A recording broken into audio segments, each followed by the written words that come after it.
I do want to thank everyone again for coming, and we know that there are other things you could be doing on a Wednesday, although difficult to beat this kind of food and this environment and atmosphere, I think. What I want to do for this second session is to focus in on one very specific issue that is an expression, one of the outgrowths of pagan sexuality that we've been talking about today. That is a pastoral problem, a social problem, and fundamentally, I believe, a religious problem. So what I'm going to say is entitled Sexuality and the Religious Roots of Pornography. Sexuality and the Religious Roots of Pornography. I want to start by just reading a few verses from Philippians chapter 4, and beginning at verse 4. Philippians 4, beginning at verse 4. Rejoice in the Lord always, and again I say, rejoice. Let your moderation be known to all men. The Lord is at hand. Be careful or anxious for nothing, but in everything, by prayer and supplication, with thanksgiving, let your requests be made known to God. And the peace of God, which passes all understanding, shall keep your hearts and minds through Christ Jesus. And finally, brethren, whatsoever things are true, whatsoever things are honorable, whatsoever things are just, whatsoever things are pure, whatsoever things are lovely, whatsoever things are of good report, if there be any virtue, and if there be any praise, think on these things. Those things which you have both learned and received and heard and seen in me, do, and the God of peace shall be with you. Paul reminds us what the Christian mind is supposed to look like and focus on in Philippians 4. Now, one of the concrete expressions then of what we've heard in more abstract terms in the first session today comes right home to us as Christian leaders, as Christian people, with the issue today of pornography. And actually, yesterday I was on the radio, on the 6:40 a.m. talk radio, which myself and my colleague Scott Masson do 3 times a month between us, the Culture Wars. And the subject was pornography, and the question of whether Canada should do what Iceland and Britain is looking at right now, which is to attempt to somehow begin to control, through the internet service providers, the flood of pornography that is now a daily aspect of people's lives. Now, pornography is not new. It goes back as far as human civilization. In fact, imagery found on vases from ancient Greece, as well as pornographic scenes at the ancient resort of Pompeii. The new received wisdom on Pompeii is not that those people were running, aren't in those bizarre positions because they were running away from ash, but because they were incinerated in those positions by the heat of the explosion and are engaged in all manner of sexual depravity. It was an ancient resort, and these are probably the most too often cited examples in antiquity of pornography. The word itself comes from the Greek pornos graphos, meaning writing about prostitutes. And most of us will know that the New Testament Greek word porneia means sexual immorality and is associated with whoredom. Now today, the meaning has shifted somewhat, insofar as it's associated with gratuitously explicit depictions of sexuality in words or pictures which debase and exploit the sexual passions. And it shifted even further in our own time, because now not all erotic material is considered pornography. Some of it is simply called erotica.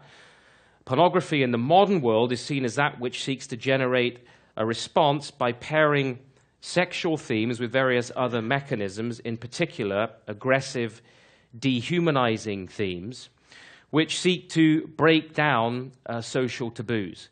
And that we would today call hardcore pornography. And study after study has shown, and I'm going to refer to some of them, that pairing the erotic and the aggressive is very, very dangerous. There was a book a few years ago published by D. Zillman and Jay Bryant called Pornography and Sexual Aggression, which deals with this in particular. What we are actually facing today is that pornographers are challenging the former social restraints of the Christian worldview. And they're doing so by dehumanizing human sexuality, biological reactivity in which primarily women are exploited, primarily. I don't want to overlook the fact that men are also exploited in pornography, but primarily it is women who are the victims of exploitation. And so a social taboo, the exploitation of women, is being fundamentally assaulted. That said, for the Christian, any material which objectifies and demeans a sexual encounter is psychologically risky, morally problematic, and does constitute pornography. So that's what pornography is. The pastoral challenge that we face today is enormous. In fact, without doubt, I think it is one of the most significant problems facing Christians and Christian leaders and Christian pastors today. It's the social, emotional, and health problems as well which attend pornography that make it so damaging. In the church, one of the most common pastoral problems, especially among men, is porn use and addiction. It's definitely the most common issue that I have to deal with as a pastor with young men. If a young man comes up to me after a service on a Sunday and says, I really would like to talk to you and meet with you, I'm struggling, 80% chance it's pornography. According to Pamela Paul of Time magazine and the author of the 2005 book Pornified, men look at pornography online more than they look at any other subject.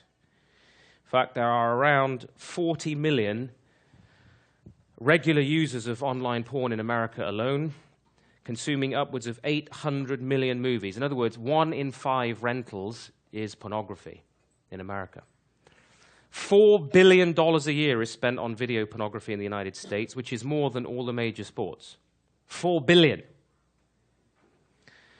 Affordability, accessibility, and anonymity with pornography have combined to create now today what we can, I think, realistically call a sexual narcotic that is ruining the lives of untold thousands of people, not just the performers, but the users. Dr. Jeffrey Satinover, a psychiatrist, physicist, and former fellow of psychiatry at Yale, put it this way. He says this: with the advent of the computer, the delivery system for this addictive stimulus has become nearly resistance-free. It is as though we have devised a form of heroin 100 times more powerful than before, usable in the privacy of one's own home and injected directly into the brain through the eyes. It's now available in unlimited supply via a self-replicating distribution network glorified as art and protected by the Constitution. According to the Witherspoon Institute at Princeton, every second, there are nearly 30,000 internet users viewing pornography, and there are approximately 116,000 online searches for child pornography every day. In 1988, to give you a contrast, so when I was growing, I was born in 1974, so in 1988 I was 14 years old. There were 1,300 pornographic video DVD titles released in America. In 2005, there were 13,585. That's in 20 years. Today's pornography is dehumanizing, depersonalizing, and what it's doing to a younger generation of people in particular is remapping their neural pathways, which creates an insatiable appetite for more with less fulfillment every time. And it's generating an increasing tolerance of depravity, so that over time what happens is that young people especially, where certain parts of the brain remain undeveloped, lose their ability to feel shock or disgust. except, that is, the abhorrence that they start to feel for themselves, that they don't feel shock and disgust at what they are looking at. So that is the pastoral problem as we now face it. That's how invasive this problem has become. Now, we've heard in the previous session a bit about the biblical foundation of sexuality. I just want to make a few comments about that before we go any further, because whatever subject we discuss, it is done from a worldview perspective, as we've said. And pornography is no different. We shouldn't just look at pornography as a social problem or a pastoral problem.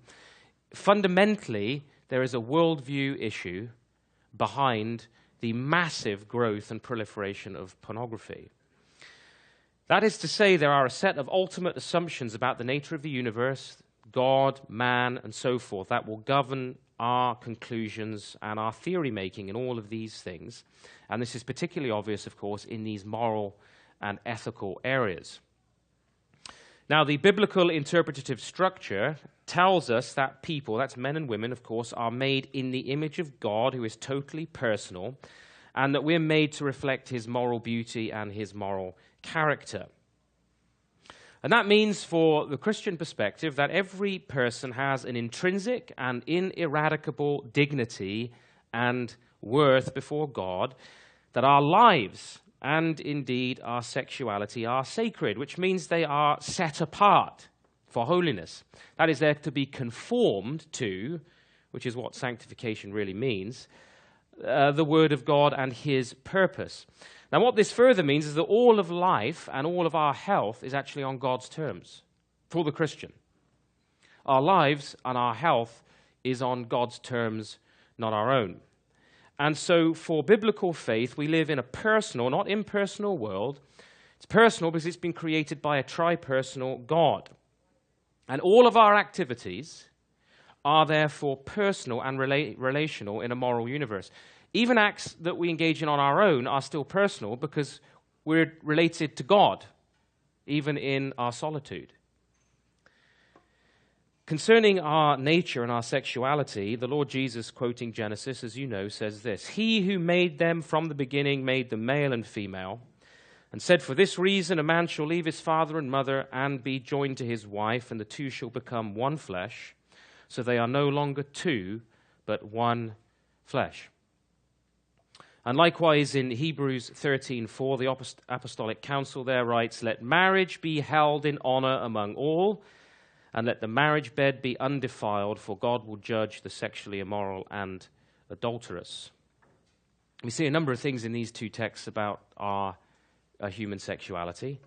Very quickly, first of all, the distinction of the sexes is an important aspect of the image of God.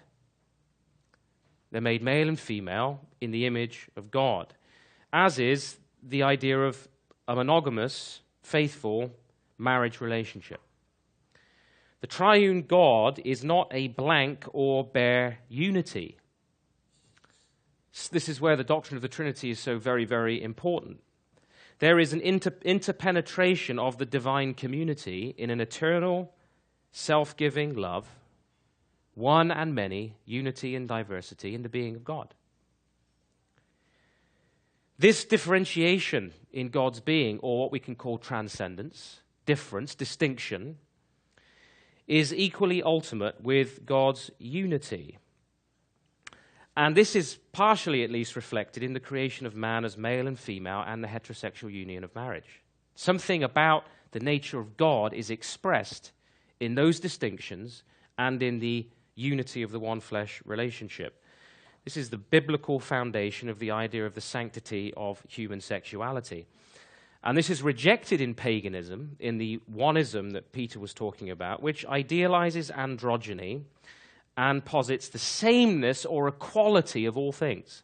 So if you want to understand the social justice movement, socio-politically, it is about the sameness of all things. That's why there are always for same-sex unions and so forth. It's because it's about collapsing distinctions. It's about creating a world of equalization, oneness, where differentiation, distinctions are destroyed.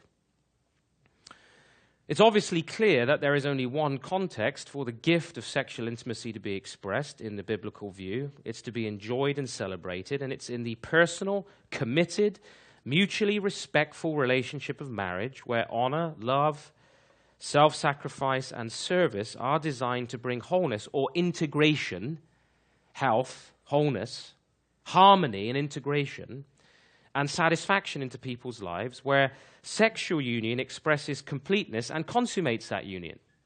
It's not good for a man to be alone. So there is a completion and a completeness which comes in the marriage relationship, which our sexuality consummates.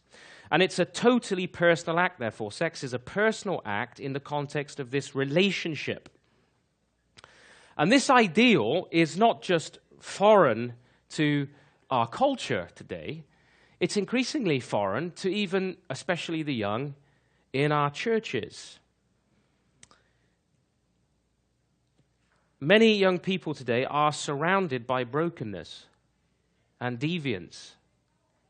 Many of them have not even seen what a healthy marriage relationship looks like. When you have, in North America, at some point in their lives, almost half of all children will be in a single-parent family.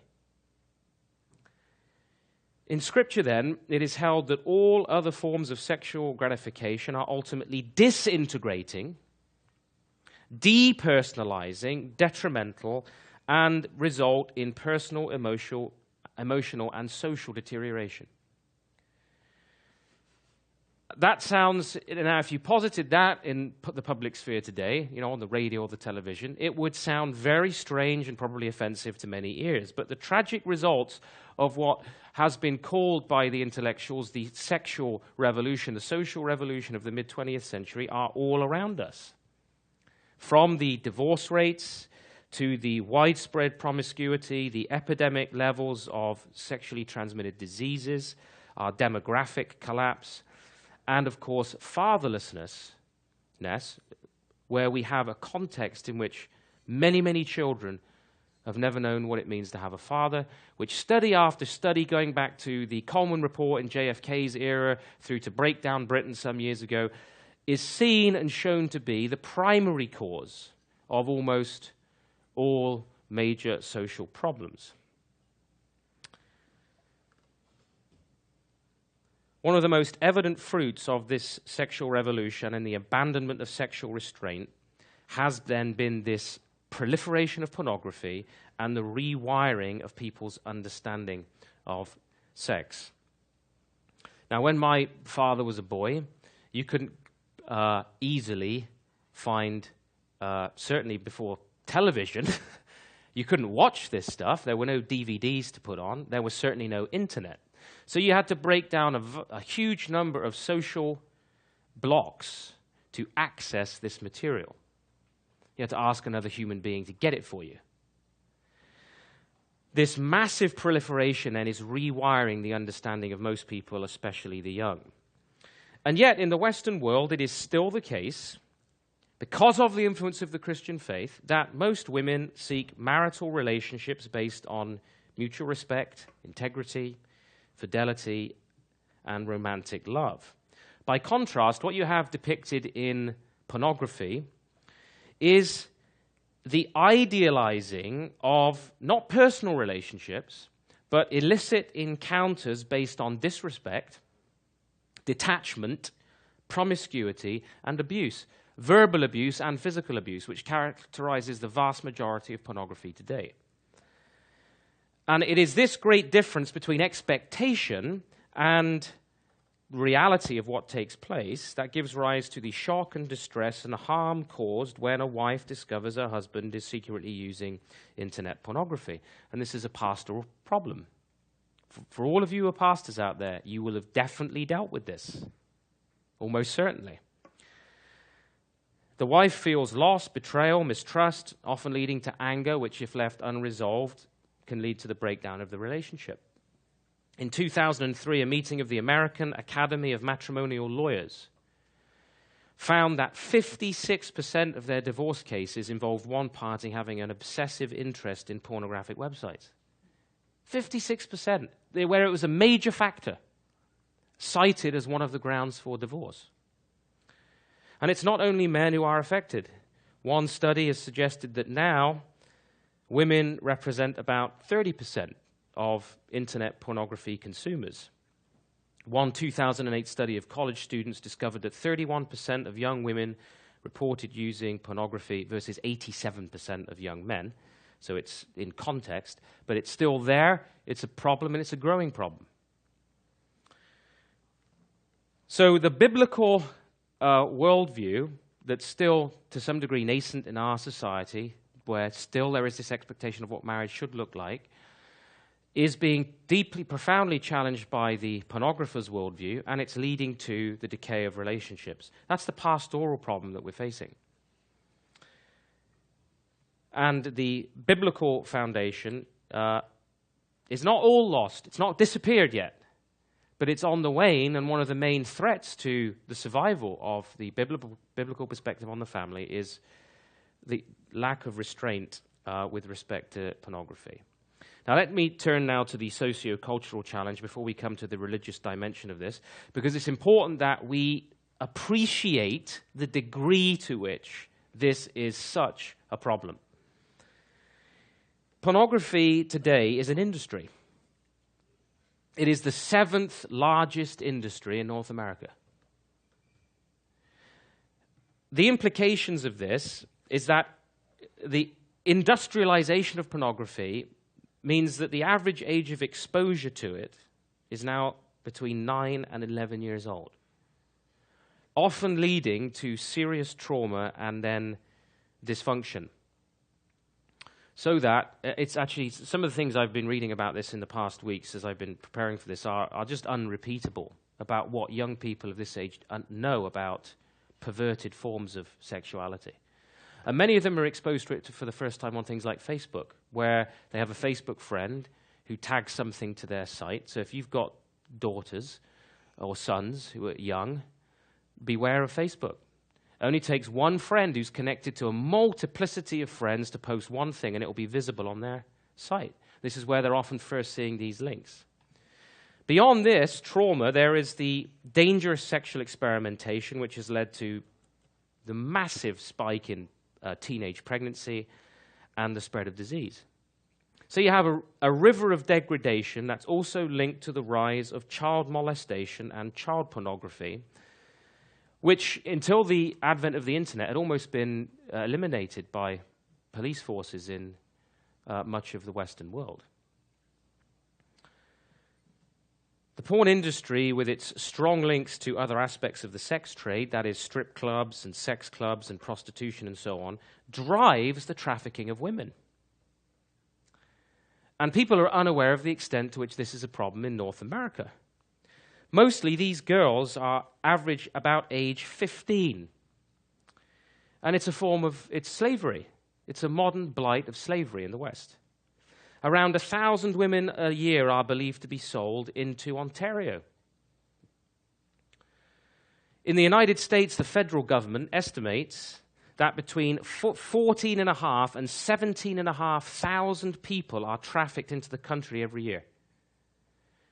Of those, 80% are female, 50% are children. 70% of these are used for sexual exploitation in the porn industry and in the other trades, which are lawyers and judges appear to want to legalize and support.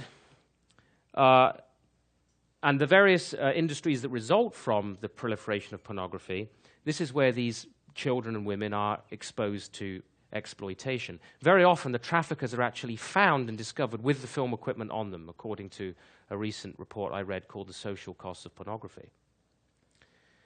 The depersonalizing violence and sadomasochism of pornography is also related to rising levels of crime.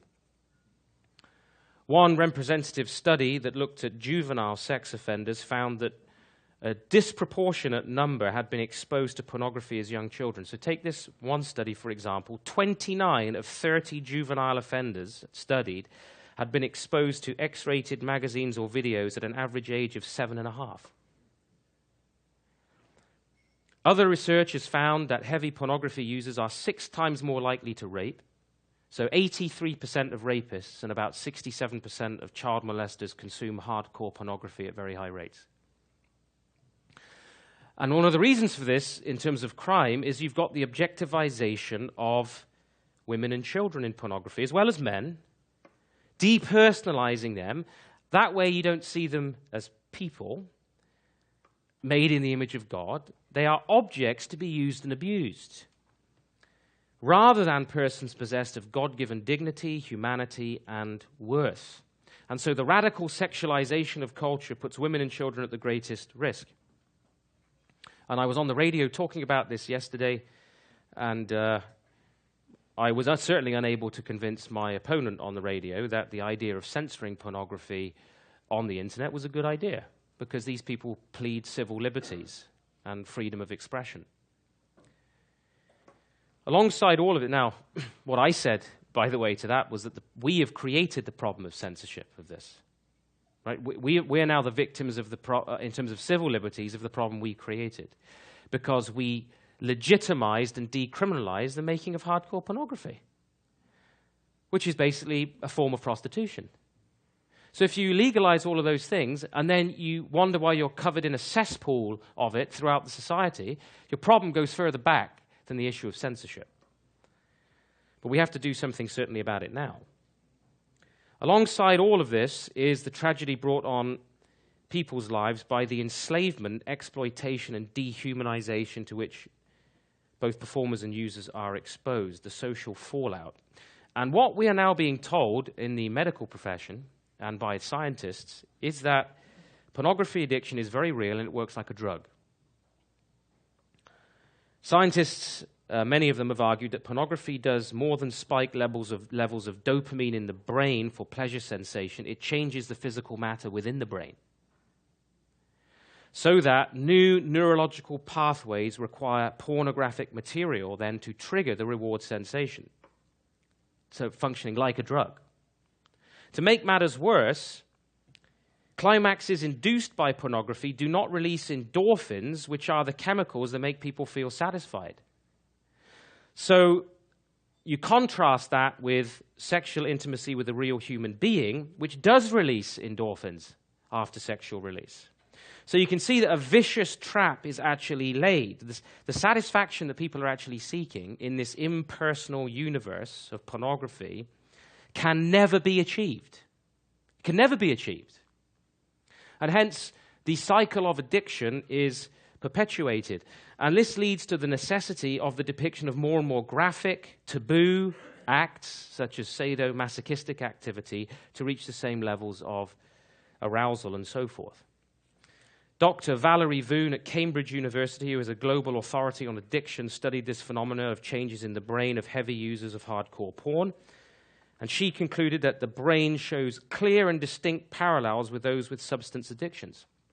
So you now have whole therapy groups, whole organizations now trying to help people kick porn, as though they were on drugs, the same kind of situation. And the tragedy for men and women trapped in this, but especially the men trapped in this, is that, again, studies have shown they are less attractive, obviously, to a prospective female partner, a real relationship, because they're addicted. And very often, in fact, more often than not, a chronic habit renders them incapable of the very sexual satisfaction they're seeking. So that chronic use is now associated medically with impotence, depression, and self-loathing. And in many instances, people's relationships, their marriages, their hobbies, their work, their jobs are undermined or destroyed by this addiction, like the use of any other drug. Given that that is now the case, and actually, believe it or not, as I've been looking at this, you find that this is not so much now a political issue in terms of, well, social conservatives say this and people more on the left say that. There's now a general consensus certainly in the medical community, that these are the facts with respect to pornography. So why have the social attitudes to pornography not changed? Let me just comment on that briefly. The attitudes have dramatically changed, certainly in terms of levels of tolerance, certainly since the 1970s. Can you imagine your grandparents or your parents' generation been exposed to anything like young people are exposed to today.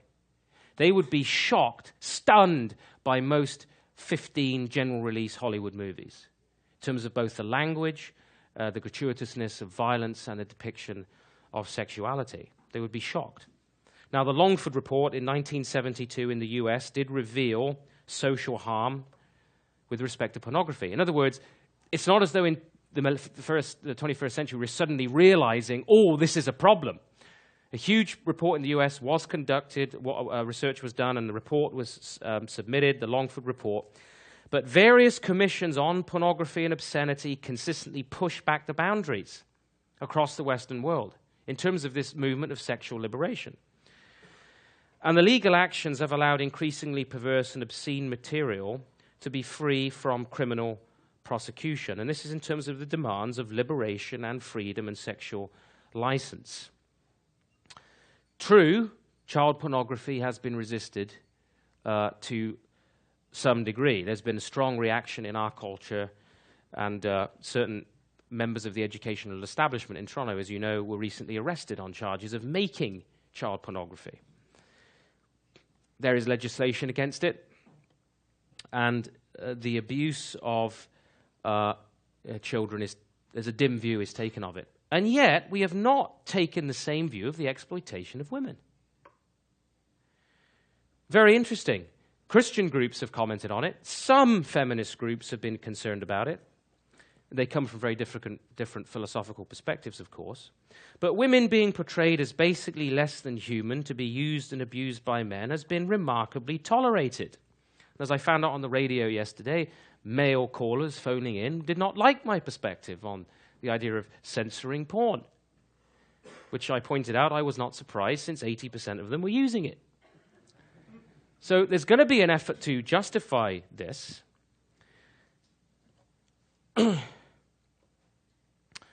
But this widespread acceptance is usually, with respect to women, is usually justified on the basis that, well, it's bad with children because consent is not there.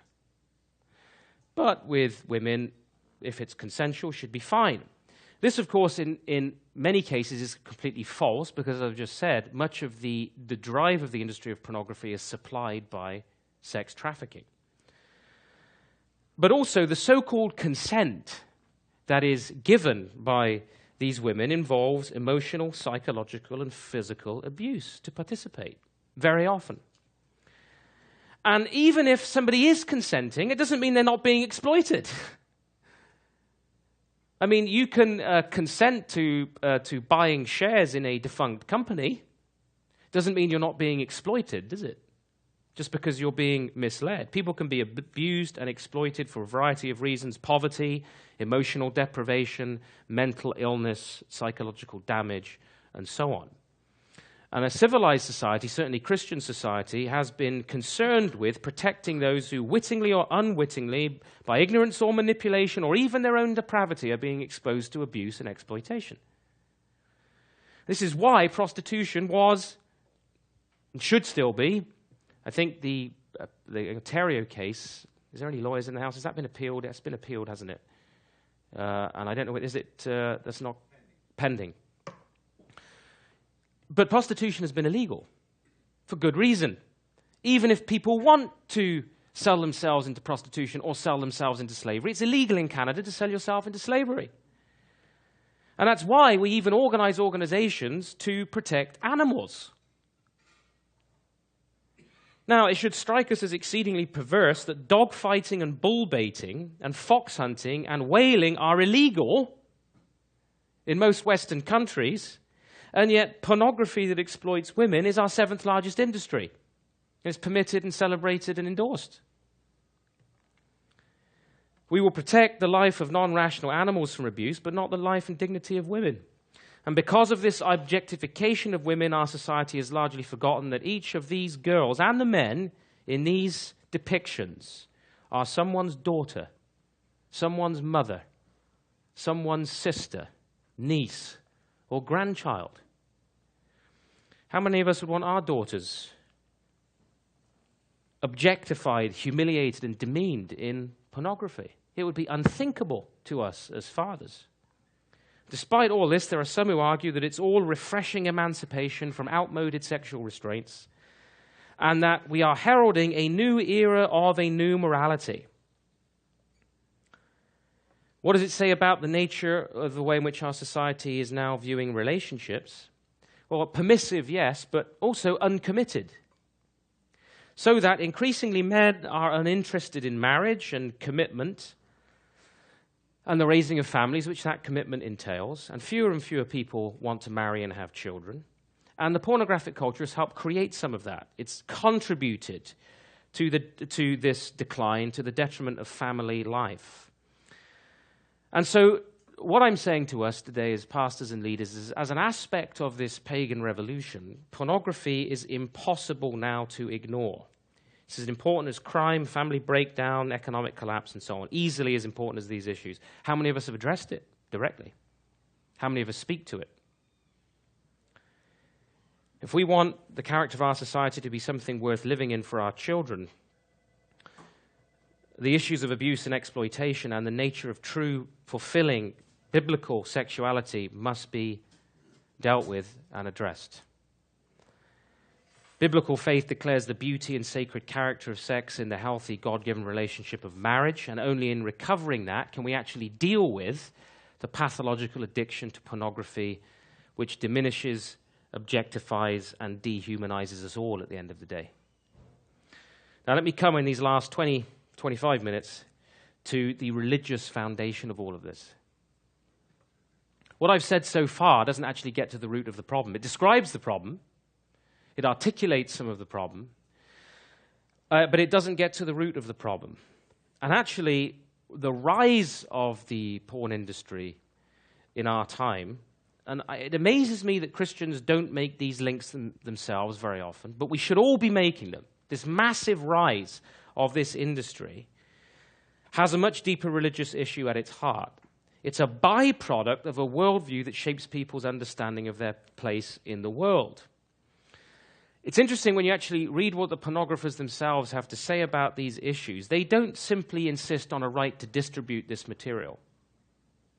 They argue, as the LGBT community argues, that what they are doing is essential to freedom and is a higher morality. That it's a higher way of life, a better way of life. Christianity is seen in its opposition to be morally evil. In other words, what we're finding with this sexualization of the culture is that they are saying they've got the moral high ground. In this perspective, they are certainly indebted to the Enlightenment thinker and darling of many modern intellectuals, the Marquis de Sade, an excessively overlooked figure in the pornographic culture of our age. His dates are 1740 through 1814. And we get the very term sadism from Sade. Sadism, of course, means the sadistic desire to lay punishment upon others. Masochism is receiving that punishment. Now, he sought the promotion of sexual gratification by inflicting pain and debasing others. He wanted to, amongst many other things, legalize rape and murder, and he wanted Christianity criminalized. His thinking was perverse, no question, but it was logical. It was logical because he denied God. By denying God, he denied sin and the fall of man in rebellion against God. And so the universe was totally amoral and man-centered for Sade. With no God, what have you got? You've got nature. That's it. Nature, of course, is only a personification where people try and smuggle in certain ideas of structure, thought, will, and so forth. But all you've got left is nature, and the worship of nature is the essence of paganism, as we've already heard.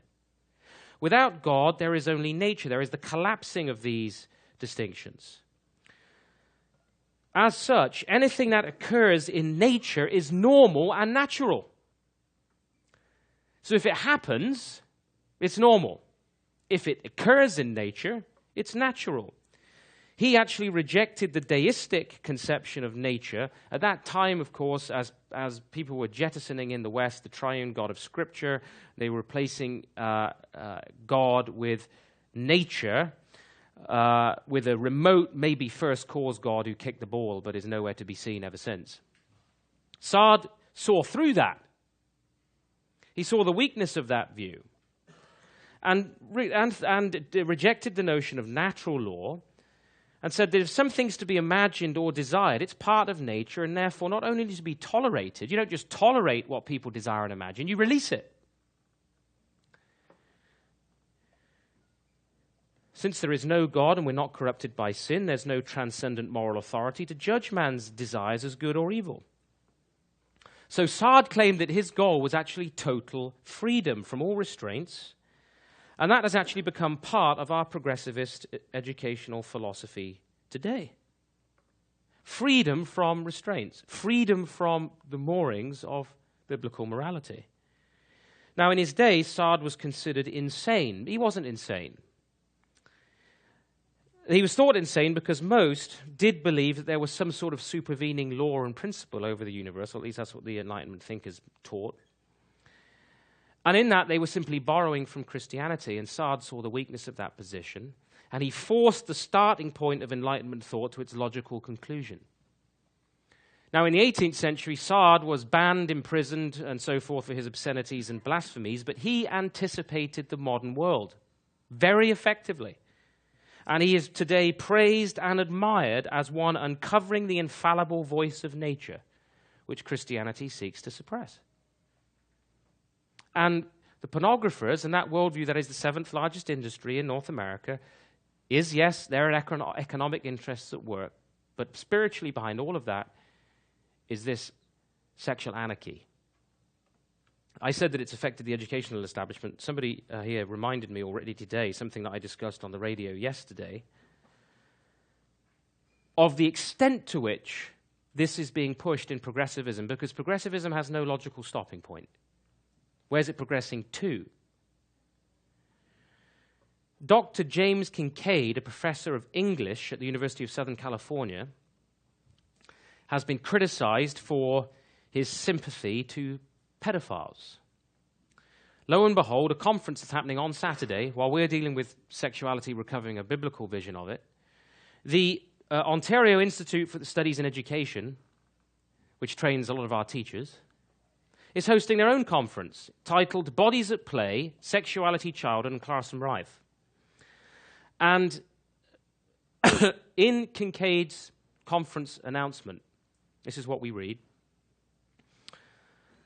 Kincaid is an American academic whose studies into the sexualization of children have led him to the conclusion that all adults are secretly sexually attracted to children, but use revulsion at the actions of overt pedophiles to hide their inner feelings. If the child is desirable, he says in his book, Child Loving, then to desire it can hardly be freakish. To maintain otherwise is to put into operation pretty hefty engines of denial and self-deception. He actually believes that society condemns pedophilia only to maintain moral posturing while living through child molesters vicariously. This is what he writes, and I quote, "We need the pedophile to fill our emptiness, provide the matter we otherwise miss, create our own form of existence." To create our own form of existence. In other words, a denial of all God's law, all the distinctions that God has established. And this, you can be sure, it's happening already. There are major conferences, there are major intellectuals writing on this subject. And now at this Institute of Education right here in Toronto, he's the main speaker. Dr. Kincaid is known as an advocate today of what he is called, at least theoretical pedophilia. It's been, even though his work is roundly condemned by the New York Times, the Daily Mail, and several British members of Parliament, the organization North American Man-Boy Love Association lists Dr. Kincaid as an advocate while depending on his arguments for the advancement of child abuse. So they depend on his arguments to advance their boy love organization. And when he refers to child's molesters, he frequently uses the terms we and us, even though his molestation is theoretical. But you can see the kind of worldview he's driving at. Now, this man is speaking to our teachers. And yet some of us still want our children in public schools, but that's another subject. We've dealt with that a couple of sessions ago. Now, with Darwin, another shift took place. The idea of nature or the universe as a source of law that the Enlightenment had clung onto to give it a sense of structure and organization and the God of intelligent design behind everything, the watchmaker, was destroyed in atheistic thinking because chance and chaos, and atheistic thinking, by that I mean actually pagan thinking, because evolution is not a new idea. It's an ancient idea. It's found right back there amongst the Babylonians and amongst the Greco-Roman philosophers. Chance and chaos are ultimate, and man is seen as coming up from irrational brutes. Now, this is very, very important because the evolutionary faith insists that people must be understood in terms of the primitive and animalistic and unconscious urges of their pre-human past. We're brutes, we're animals. Now, we may be hairless. We're the hairless ape, but we are brutes. We've come up from the void. And this is the idea of the noble savage that still dominates modern thought as it did the French Revolution and the Romantic period. The noble savage just means back to nature, paganism. It's the idea that man as it is most primitive is his most natural and therefore is at his most holy, his most divine. This is why Christian missions today is referred to by many anthropologists as cultural genocide. Because you're destroying these idyllic, primitive cultures by introducing Christianity. Modern art and religious environmentalism idealizes untouched nature in the form of a kind of eco-pantheism, which Peter was talking about. Contemporary variations on psychoanalysis look to the supposed primal horde and the unconscious past as the chaotic source of sexual power. It is a world ruled by chaos and primitivism, and in fact many criminologists identify the bulk of crime with sex as a result, because they see that as the basic drive of primitivism. If life on these terms is in fact meaningless and we're brutes that evolved thought in a chaotic universe, then our true nature is being actually suppressed by societal taboos and myths about God. You see the logic of their position. If that worldview is true, then these societal norms as a product of Christianity are, these myths about God are in fact suppressing what is most true about human beings. And this means that consistently thought through, we will seek to throw off those moorings with its false guilt, to seek to express every base inclination, including this man-boy love and pedophile agenda that's now with us. This leads to a hatred of reality in the real world. Because if there's one thing that's true of pornography, it's not real. I mean, the acts are real, but it isn't real sexuality. It's debauched, it's depraved, it's distorted, but it isn't real. This is why chronic users become impotent. They could cease to be able to perform in the context of the real world. It is a retreat into a world of fiction, and pornography is part of that illusory world of fiction that men retreat in. They don't want to live in God's world in terms of God's law and God's order. So they retreat into a world of fiction. It's part of the will to fiction, a world of fantasy where people are manipulated and violated, apparently without consequences in the real world, or that's what people think. To those who support such a worldview, to attempt to restrict or limit their practice is the essence of evil. It's a denial of their self-expression. You can't do that. You're suppressing nature. Pornography is thus declared to be freedom from God, from reality, and from his law. And it is completely logical that as we have become humanistic in the post-Sadian, post-Darwinian world, our culture has turned towards this kind of sexual depravity as Peter pointed out, this exchange of the truth for the lie. There can be in such a world no sin, and as a result, no crime. You want to know why child rapists are not adequately punished in the law today? And there's Andre, he can probably speak to that in a minute. It's because increasingly we don't think of sexual predators and sexual deviants as criminal. We think of it at best as social illness. So, for example, the child molesters, the pedophiles, want pedophilia removed from the DSM, the manual on psychological disorders. These people may be problematic in our current social order.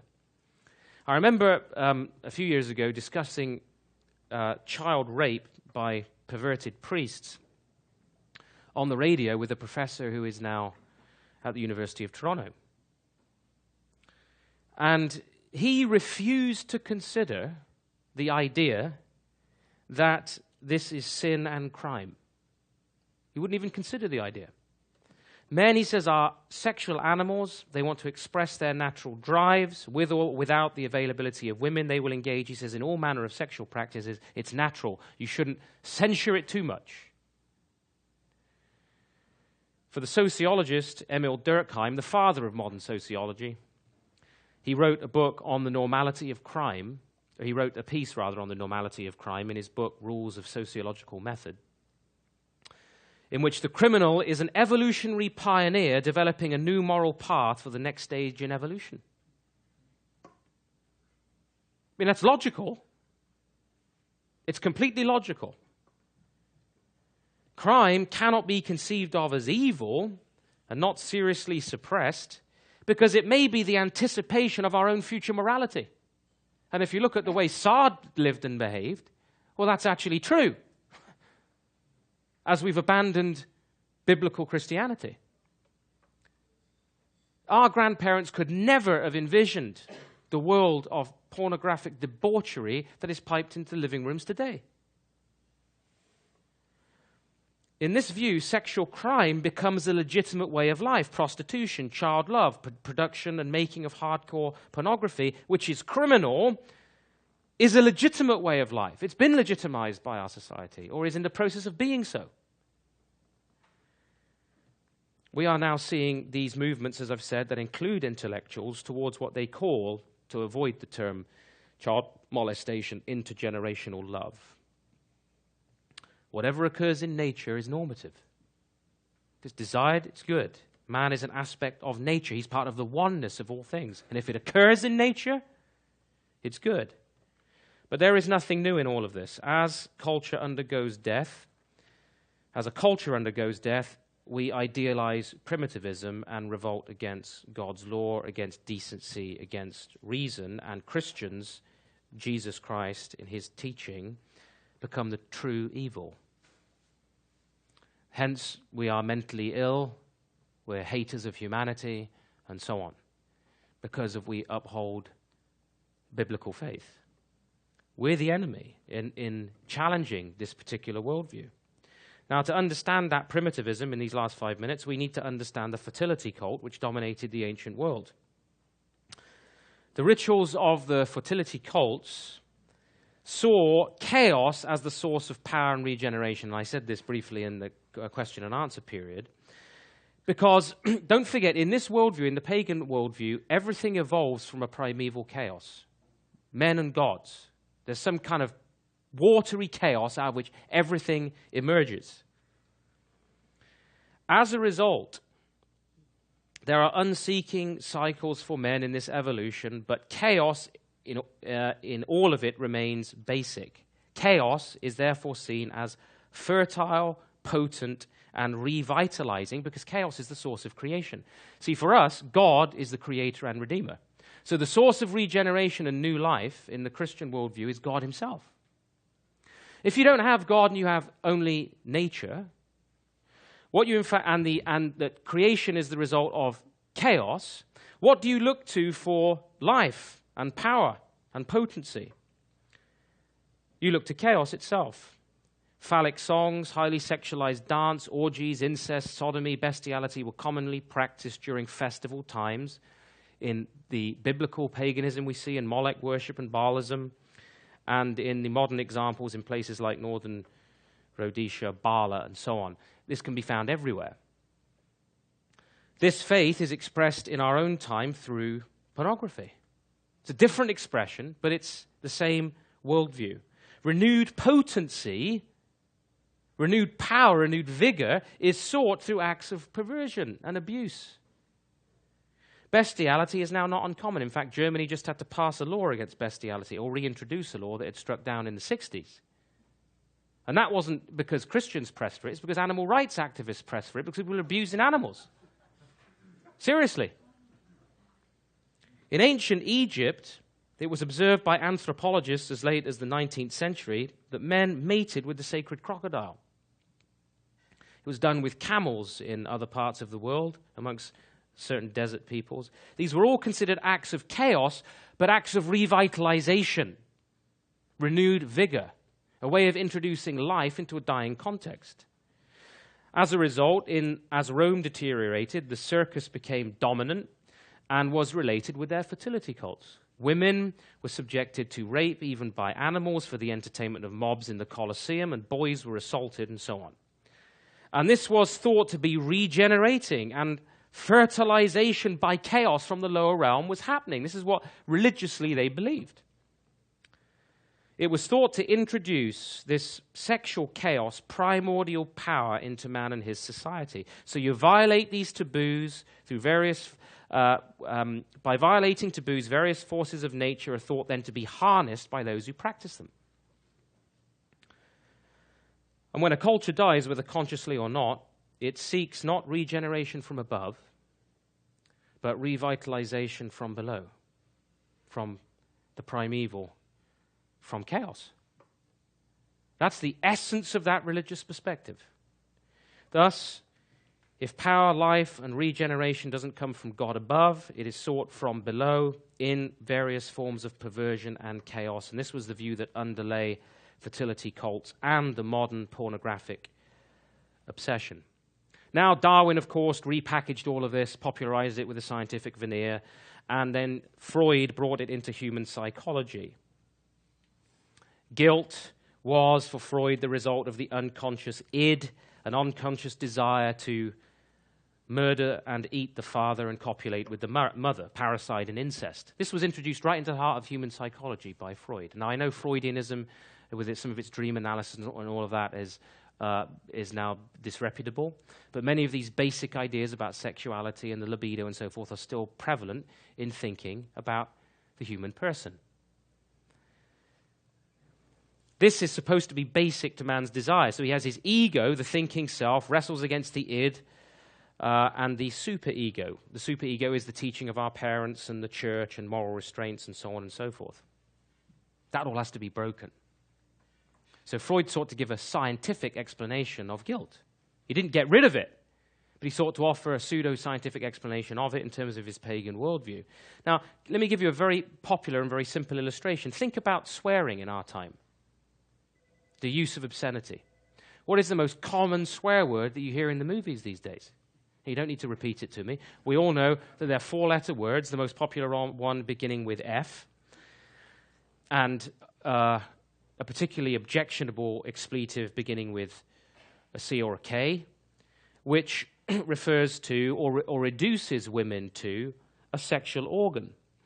And by the use of these very words in our normal language and in the common parlance of people, we are revealing the aggressive and violent basis of modern sexuality. The F word, if you look up a definition for it, means to cheat, trick, take advantage, deceive, or treat someone unfairly. That's what it means. So, this is exactly the reductionistic idea of sex today. It is to take advantage, to cheat. It's an act of aggression. And it is an exploitative hostility that is central to pornography. Central. Yes, barnyard animals, we grant, do breed and copulate in the fields. But men and women are not barnyard animals. It doesn't matter what the evolutionists tell us. You are not goo that went through the zoo all the way to you and evolved some sort of rationality. You're a human being. There's differentiation in God's creation. The emotional, psychological consequences of all of this conduct we've seen are devastating. But the F word adequately describes pornography as exploitation and aggression. And yet, in the midst of all of that, what's the goal? Human ecstasy. Human ecstasy. A kind of raw, primitive power that only results in frustration and ruin. Now, in closing, I've got 1 minute. The idea of ecstasy with respect to sexuality is a religious, not just a biological concept.